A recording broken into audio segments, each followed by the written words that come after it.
Recent unofficial discussions between President Trump and Venezuelan President Nicolas Maduro have come to light. During these conversations, Maduro reportedly offered to resign from his position, but stipulated that the resignation would only take place after a transition period of 2 to 3 years. The White House ultimately rejected this proposal, according to reports from the New York Times. NATO air operations amid Russian attacks on Ukraine. Significant NATO Air Forces operations are currently underway over Poland in response to a large-scale drone and missile assault by Russia targeting Ukraine. A NATO E-38 Sentry airborne early warning and control aircraft and an Airbus multi-role tanker transport are actively operating over eastern Poland. In addition, a Polish Saab 340 AWAC aircraft is heading east towards the Belarus-Ukraine border, while a Spanish Airbus Atlas, likely functioning as an aerial refueler tanker, has departed from Lithuania and is moving south towards Poland. United States changing military prospects with China. According to a recent annual report released by U.S. Congress, the United States is no longer considered capable of winning a potential war with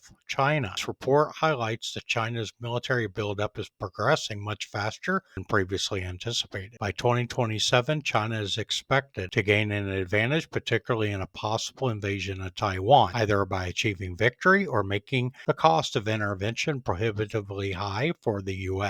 Furthermore, the report notes that the officials for allied countries in the regions have privately expressed to Congress that they no longer believe the U.S. could defeat China, suggesting that the best-case scenario would be a prolonged conflict with a clear victory. In recent months, several U.S. think tanks have recommended that the Trump administration take a more moderate stance towards China. U.S.-Russia negotiations on the Ukraine conflict. The United States and Russia are reportedly engaged in secret negotiations to develop a comprehensive 28-point plan aimed at ending the war. As reported by Axios, the plan encompasses four main categories: achieving peace in Ukraine, establishing security guarantees, promoting security in Europe, and refining the future of U.S. relations with Russia and Ukraine. Russia envoy has expressed optimism about the prospects of reaching an agreement, stating that Moscow feels Russia's position is genuinely considered. Incident involving Russian naval forces and British troops. UK Defense Secretary John Healey has reported that a Russian Navy vessel fired laser weapons at British soldiers off the Scottish coast. Russian missile and drone strikes on Ukraine. Russia has launched a massive strike against Ukraine, targeting multiple cities with waves of drones and cruise missiles. Attacks have resulted in damage to residential buildings and energy infrastructure.